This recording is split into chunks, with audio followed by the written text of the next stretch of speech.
est bon. Toute l'année, Moïse est bon. Mais il y a tellement de gens dans la Bible, autres que Moïse. Oui, ma soeur, alléluia, par la grâce de Dieu.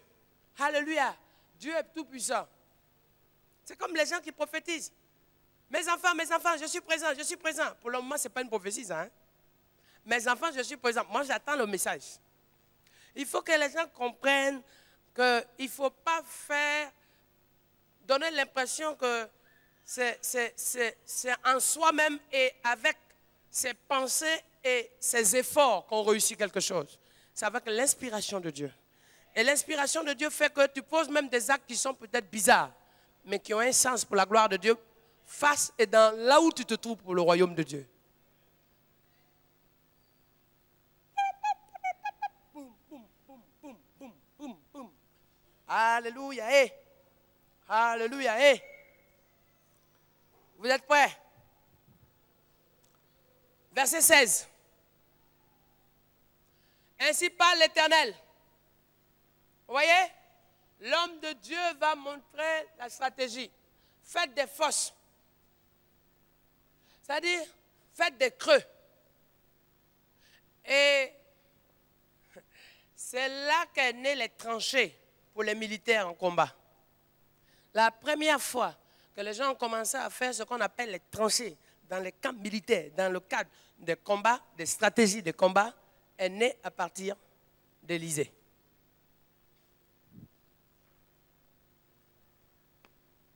Faites des tranchées, autrement dit des fosses.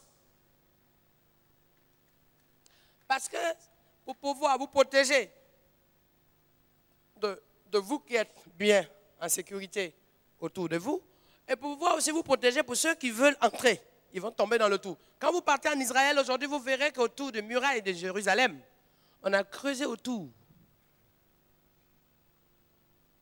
Le prophète va donner... Vous savez, je vous ai expliqué que la vie que nous menons aujourd'hui, ce sont des choses qui sont inspirées. Même les commandements que nous avons, c'est Moïse qui a reçu ça de Dieu. Pour que l'homme sache que l'adultère était mauvais. Mais c'est Dieu qui a donné ça à Moïse. Pour qu'aujourd'hui on soit là à développer la technologie, le GPS. Avant on regardait les étoiles pour s'orienter. Borago. Mais c'est à partir de la révélation du GPS, guidage par le Saint-Esprit, que les gens vont développer comment avoir une position géostationnaire pour conduire les gens avec des machines et des appareils.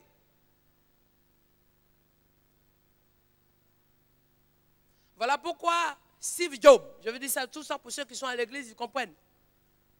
Le gars qui a développé Apple n'est pas allé loin pour séduire les gens, il a pris la pomme que Ève a mordue, ce n'est pas n'importe quelle pomme, la pomme que Ève a mordue, pour mettre ça comme symbole de développement de consommation. Vous-même, même quand vous avez un Apple, dites que oui, cette fois j'ai acheté, c'est bon, vous allez voir, lorsque le nouveau va sortir, vous allez acheter.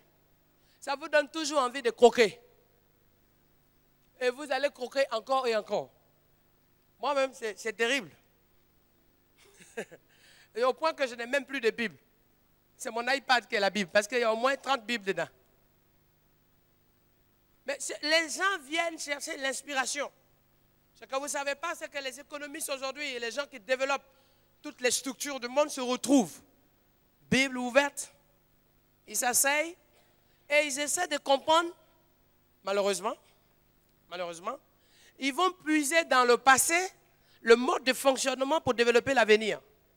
Parce que les gens se rendent compte que, mais n'allez pas plus loin, la mode, vos habits là, à la mode aujourd'hui, on va chercher où? C'est dans le passé où? De temps en temps, on se coiffe comme le passé, dans les années 40. Il n'y a pas longtemps, on s'habillait en Stacky Hutch. Voilà, les bas sont larges comme ça, comme 1 mètre carré de surface. Quand tu marches, on dirait iguane qui est en train de traverser où. Mais les gens sont en train d'aller chercher dans le passé. Or, un enfant de Dieu ne va pas chercher dans le passé. Il va chercher la révélation de l'avenir. Non, vous n'avez toujours pas compris.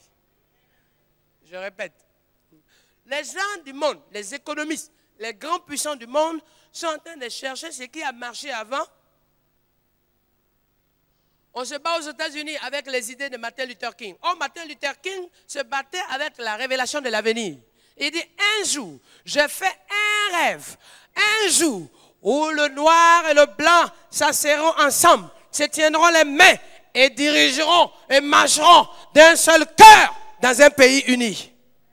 Lui, il a prophétisé l'avenir. Mais les gens prennent ces idées pour essayer de marcher dans l'avenir. C'est impossible. Dieu a besoin de révéler les hommes et les femmes. Quelles sont les stratégies de l'avenir? Il faut un prophète dans le désert. Vous n'avez pas encore compris. Il faut que je vous explique. On est obligé d'aller puiser dans le passé. Or, le passé, ça ne veut pas dire que ça ne fait pas du bien. D'ailleurs, les plus grands succès aujourd'hui musicaux vont chercher dans le passé. Parce que les gens ont aimé, on prend, on change un peu et on fait pareil. Ok, 2, 3 mots, ça va. On regarde. Il y a quelqu'un qui a fait ça, c'était bien, donc il faut qu'on copie. C'est du plagiat partout. Donc ça veut dire que c'est des copies-coller. Le copies-coller tellement que c'est du ressusciter, sinon du réchauffer. Eh bien d'accord, c'est du réchauffer. Or quand on réchauffe un plat qu'on a pris au congélateur, 1 fois c'est bon, 2 fois c'est bon, 3 fois ça commence à prendre du jour, ça s'appelle périmé.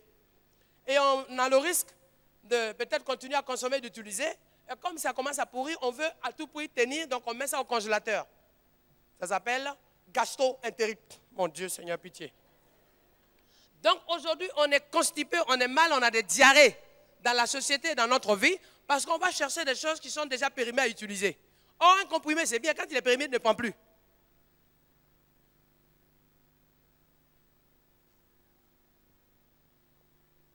Ça veut dire, je vais encore plus loin, que là où nous sommes tous aujourd'hui ce matin, on est toujours là en train de prier pour être comme Esther. Mais regardez bien, Esther a cherché à être comme qui? Personne. Esther a vécu elle, comme elle, avec Dieu. La seule chose, c'est qu'il avait la même chose que Élisée, la parole de Dieu était avec elle.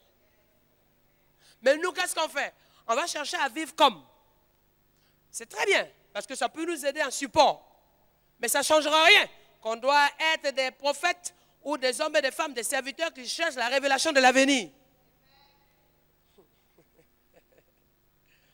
Voilà pourquoi le mal est beaucoup plus avancé que le bien, parce que le mal met toujours de nouvelles choses pour détruire les gens. Vous allez voir dans tous les centres commerciaux. Avant, on mettait, vous voyez les toiles qui sont là? On bénit Dieu pour la diaconesse, la sœur qui nous fait un bon travail. Mais vous voyez toutes ces décorations, ce sont des toiles. Mais dans peu de temps, c'est sur le corps humain qu'on va voir ça partout. Tu vas à Carrefour, on est dessiné. Machin, on est tatoué. Mais ça, ce sont des choses qui sont déjà faites. Mais qui sont utilisées à l'époque pour faire plaisir à Baal. Donc il faut que je l'enseigne ici, renverser les autels de Baal. Parce que les gens continuent de faire des choses qui étaient des rituels utilisés à l'époque pour Baal. Ils faisaient des incisions, ils se coupaient, ils faisaient des traces, ils se tatouaient pour faire plaisir à Baal. Bon, je verrai ça si je peux peut-être commencer ça dimanche, vendredi ou dimanche, on verra. Ça dépend, il faut qu'on finisse ça. Pour que vous saisissez une chose. Les gens ne sont plus dans la notion de la révélation, mais les gens se contiennent, se contentent du moins. Voilà pourquoi l'assistance est née, l'assistanat. Les gens ne sont pas prêts à bouger pour faire des choses, mais ils sont prêts à se contenter de ce qu'ils ont. Ce n'est pas mauvais de se contenter de ce que tu as. Mais sache que ce que tu as n'est pas plus que ce que tu as. Or, ce que tu vas rechercher va produire des fruits, parce que ce que tu vas rechercher, Dieu va te donner ce qui est ta part, qui n'est à personne, si ce n'est à toi seul. Mais ce qu'on te donne, on distribue à tout le monde et tu prends ta part avec tout le monde. Mais ce que Dieu te donne est unique à toi. Vous n'avez toujours pas compris. Aïe, aïe, aïe.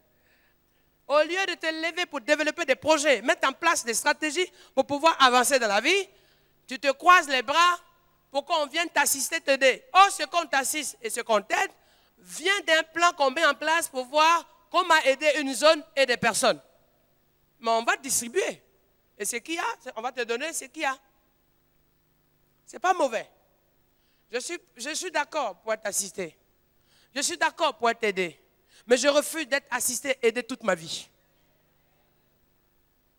Je refuse. d'être aidé, d'être assisté toute ma vie. Parce que tu m'as assisté. OK? Mais tu m'as assisté pour que je me lève, pour que demain, je me tienne debout pour porter du fruit.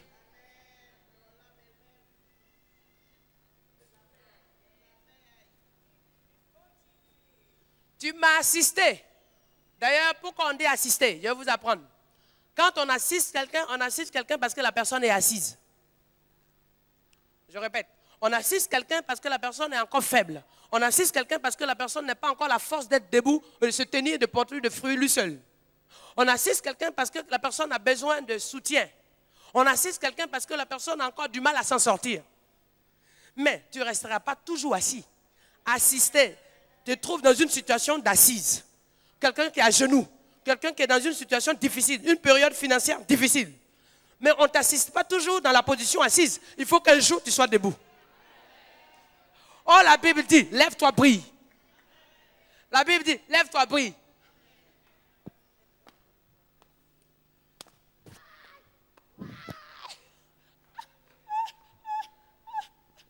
Écoutez-moi bien. Oh, papa.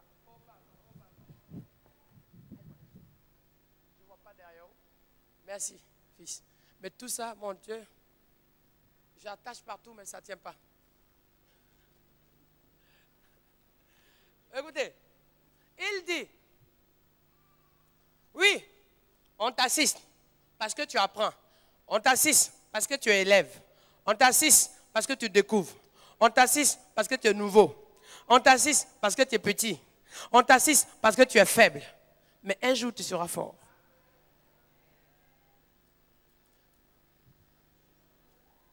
Parce que tu ne seras plus assis.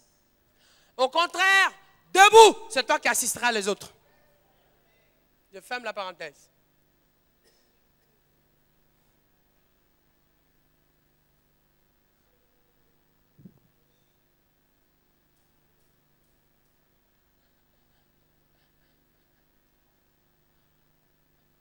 Ah là là là là là là là là là. C'est tellement beau l'œuvre du Seigneur. Qui est béni ce matin? Comme il fait chaud, je ne veux pas durer plus que ça, mais il faut que j'enseigne. Parce que là, il me reste encore 6 ou 7 déserts. Hein? L'école du désert. Comment Dieu forge. Je vais continuer vendredi prochain. Mais je n'ai pas fini encore. Hein? Mais quand même, je continue vendredi et je termine dimanche parce que c'est bon. Parce que tout le mois de juillet, là, il faut que je vous enseigne des choses. Dis à celui qui est à côté de toi, il y a quelque chose pour toi. C'est pour ça que lorsque le Seigneur permet que tu travailles des moments, prends note pendant que tu es là. Pendant que tu vis des choses. Parce que c'est un livre que tu vas écrire. Pas un livre pour que les gens lisent. Mais c'est un livre dans le sens que ce sont des choses que tu vas apprendre de Dieu. Toi-même. Et tu vas découvrir de ce que Dieu t'a donné ou de ce que Dieu fait en toi. Oh papa, oh papa. Oh papa. Oh papa. Hey.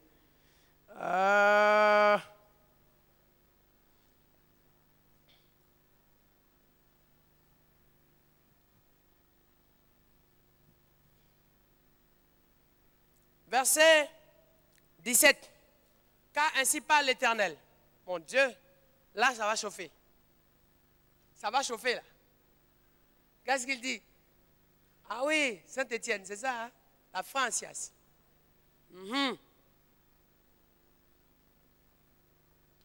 Qu'est-ce qu'il dit? Ainsi parle l'Éternel. Vous n'apercevrez point de vent, vous ne verrez point de pluie, et cette vallée se remplira d'eau, et vous boirez, vous, votre troupeau, votre bétail. Regardez, regardez, regardez, regardez. Ça, c'est quelque chose. Aïe, aïe, aïe. C'est quelque chose qui. J'ai l'impression que vous ne lisez pas bien vos versets bibliques. Il dit, il ne va pas pleuvoir. Il n'y aura pas de vent. Mais quand même, l'eau sera là. L'eau vient d'où? L'Éternel va sortir l'eau. Aïe, aïe, aïe, aïe. Ça, aïe, aïe, aïe, aïe. Il dit, vous n'allez pas voir de l'eau tomber du ciel. Vous n'allez pas sentir le vent. Mais quand même, vous allez boire de l'eau.